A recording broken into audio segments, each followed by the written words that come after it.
Apple just unveiled its latest top-of-the-line phone, the iPhone 16 Pro Max. But how does it stack up against Samsung's flagship phone, the Galaxy S24 Ultra? Let's compare the specs. And because these specs can only tell us so much, subscribe to CNET so you don't miss any of our coverage as we use the new 16 Pro Max and test it alongside the S24 Ultra IRL. Let's start with prices and storage. While both the iPhone 16 Pro Max and the Galaxy S24 Ultra come in 256 and 512 GB, as well as 1 TB storage options, the 16 Pro Max starts at $1,200, while the S24 Ultra starts at $1,300. The 16 Pro Max features Apple's brand new A18 Pro chip, which it says is the brains behind Apple Intelligence. That's the company's new suite of AI tools that it's launching on the iPhone 16 lineup. It lets you do things like change the tone of your messages, create your own emoji, and search through your photos and videos with keywords. There's also a visual intelligence feature that uses your camera and AI to grab info about the world around you. I'll tell you more about it when we get into camera specs.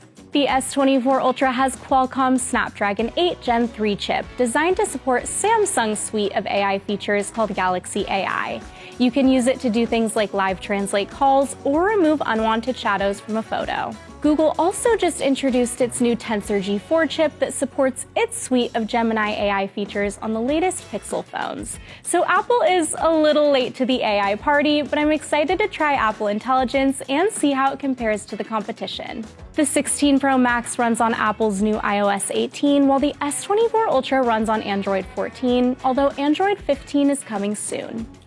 Apple guarantees at least 5 years of security updates for its iPhones, and the S24 Ultra comes with 7 years of major OS and security updates.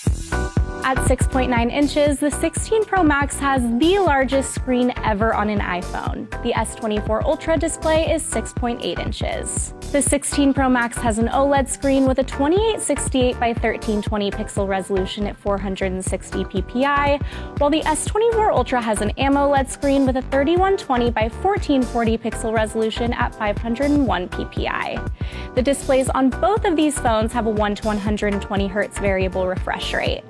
The 16 Pro Max has a peak brightness of 2000 nits, while the S24 Ultra has a peak brightness of 2600 nits.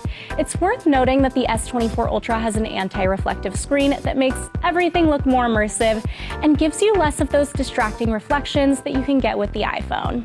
The 16 Pro Max keeps that dynamic island pill, notch, shape-shifting cutout, whatever you want to call it, that lets you see updates from apps like Maps without needing to have them open. The S24 Ultra, on the other hand, has no notch, just a hole punch camera. Despite that larger screen, at 8.25 millimeters thick, the 16 Pro Max is still slightly thinner than the S24 Ultra, which has a thickness of 8.6 millimeters. The 16 Pro Max is also lighter at 227 grams versus 233 for the S24 Ultra. Both the 16 Pro Max and the S24 Ultra have titanium frames that Apple and Samsung tout for their strength. The 16 Pro Max screen features Apple's newest ceramic shield material that it claims is 2 times tougher than any smartphone glass. The S24 Ultra features Corning Gorilla Armor cover glass that Samsung says helps make the phone more scratch resistant. Both the 16 Pro Max and the S24 Ultra are rated IP68, so they're water and dust resistant. The S24 Ultra comes with an S Pen stylus that stores inside the phone. There is no such feature for Apple's new flagship, but I will never stop asking for an iPhone stylus, or at the very least, Apple Pencil iPhone compatibility. Perhaps I am just speaking into the void here. Someone send this to Tim Cook, please. Next, let's talk cameras. The 16 Pro Max has a 3-camera system. It has a 48-megapixel fusion camera with an f1.78 lens, a 48-megapixel ultra-wide camera with an f2.2 lens, and a 12-megapixel telephoto camera with an f2.8 lens and a 5x optical zoom. The S24 Ultra, on the other hand, has a 4-camera system. It has a 200-megapixel wide camera with an f1.7 lens and a 12-megapixel ultra-wide camera with an f2.2 lens. It also has one 10-megapixel telephoto camera with an f2.4 lens and a 3x optical zoom, and another 50-megapixel telephoto camera with an f3.4 lens and a 5x optical zoom. And for your selfies, both phones have a 12-megapixel front camera. The one on the 16 Pro Max has an f1.9 lens, while the one on the S24 Ultra has an f2.2 lens.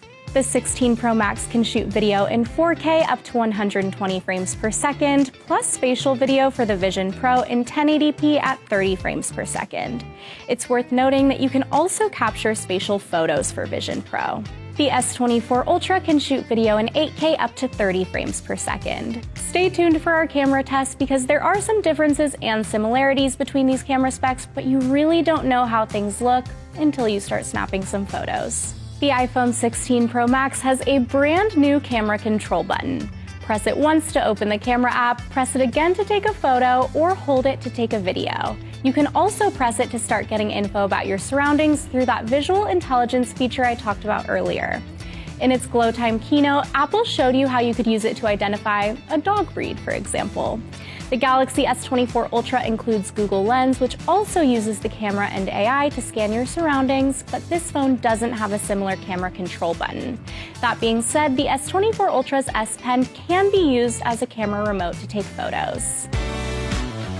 Both the 16 Pro Max and the S24 Ultra have USB-C charging ports. The 16 Pro Max supports up to 20-watt wired charging, while the S24 Ultra supports up to 45-watt wired charging.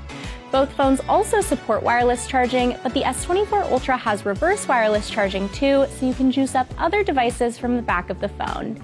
And to my dismay, none of these phones include a charging brick in the box. Apple doesn't disclose battery capacity, but says the 16 Pro Max offers up to 33 hours of video playback. The S24 Ultra has a 5,000 mAh battery.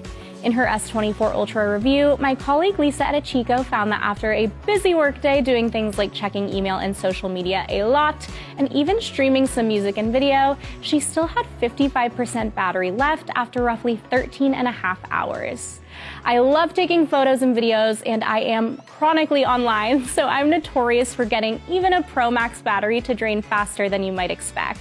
So I am very excited to test this new 16 Pro Max battery, especially because Apple claims this phone offers a huge leap in battery life.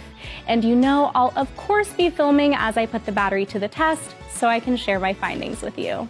Last but not least, let's talk colors. The 16 Pro Max comes in desert, natural, white, and black titanium, while the S24 Ultra comes in black, yellow, violet, and gray. There are also Samsung.com exclusive green, blue, and orange colorways. Those are some of the key similarities and differences between Apple's iPhone 16 Pro Max and Samsung's Galaxy S24 Ultra. You can check out cnet.com for even more spec details on these premium phones. And you can pre-order the iPhone 16 Pro Max on Friday, September 13th, or maybe now, depending on when you're watching this, and the phone will be released on September 20th. Please let me know your thoughts on these devices in the comments below, and thank you so much for watching.